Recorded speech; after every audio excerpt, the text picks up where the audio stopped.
Bonjour à toutes et à tous.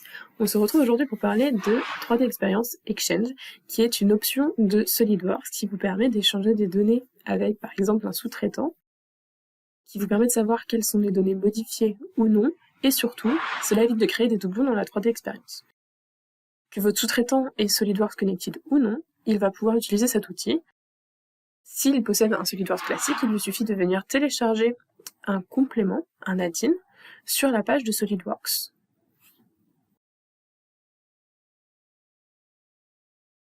Je vais me placer d'abord dans le rôle du concepteur, puis dans le rôle du sous-traitant.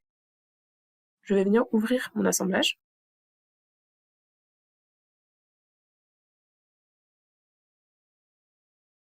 Et aller chercher l'outil dans l'onglet Outils du panneau 3D Experience. Cet outil va nous permettre à la fois de faire l'export et l'import. Ici, nous allons faire un export.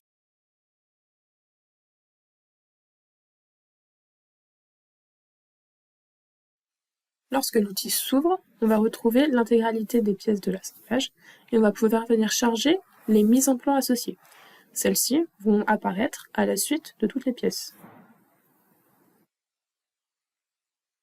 On va alors choisir quel type de lecture on veut attribuer à chaque élément, soit un mode de lecture seul, soit un mode de modification possible. Il est aussi possible de répandre, de propager le choix en faisant un clic droit.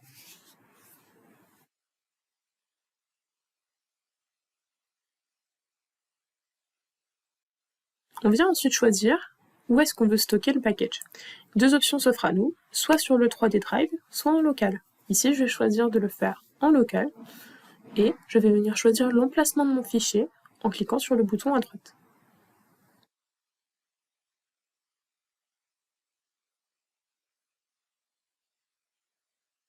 On vient ensuite donner un nom à notre package.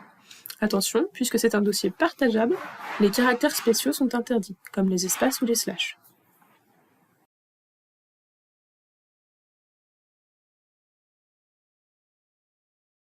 Un message nous avertit lorsque l'export est fait, et effectivement, on va retrouver notre document dans le dossier choisi.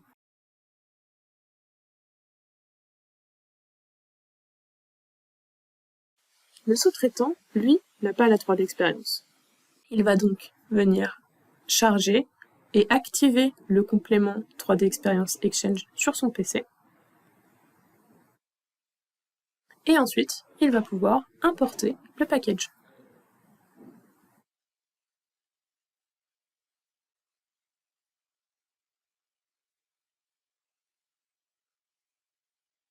Lors de l'import, on retrouve tous les éléments ainsi que leur état. Pour les ouvrir, il va suffire de venir les glisser et les déposer dans SolidWorks.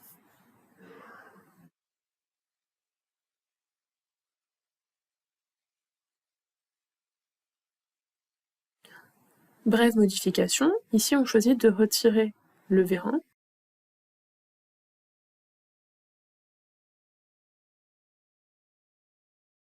Pour venir charger les modifications, il suffit de cliquer sur l'onglet Recharger dans le panel. On voit ainsi toutes les modifications se faire.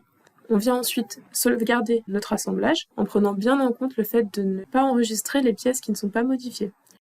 Lorsqu'on fait l'export, on va avoir ensuite un récapitulatif de nos modifications.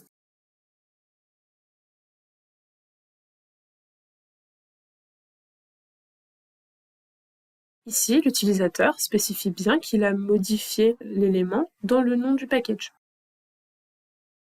Le package est exporté. Revenons maintenant à SolidWorks Connected. On vient importer le package modifié.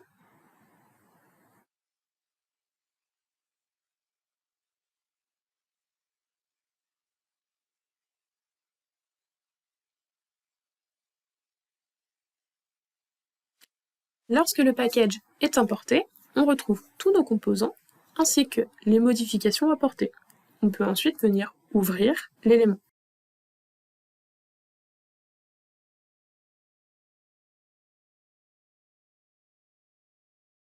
Une fois l'ouverture faite, il suffit de quitter l'outil d'export et d'import. On constate que les modifications ont bien été appliquées Et on peut venir maintenant sauvegarder notre assemblage sur la plateforme. Dans ces cas-là, il suffit de faire un save ou un sauvegarder avec option. Toutes les modifications faites seront juste reportées dans la plateforme.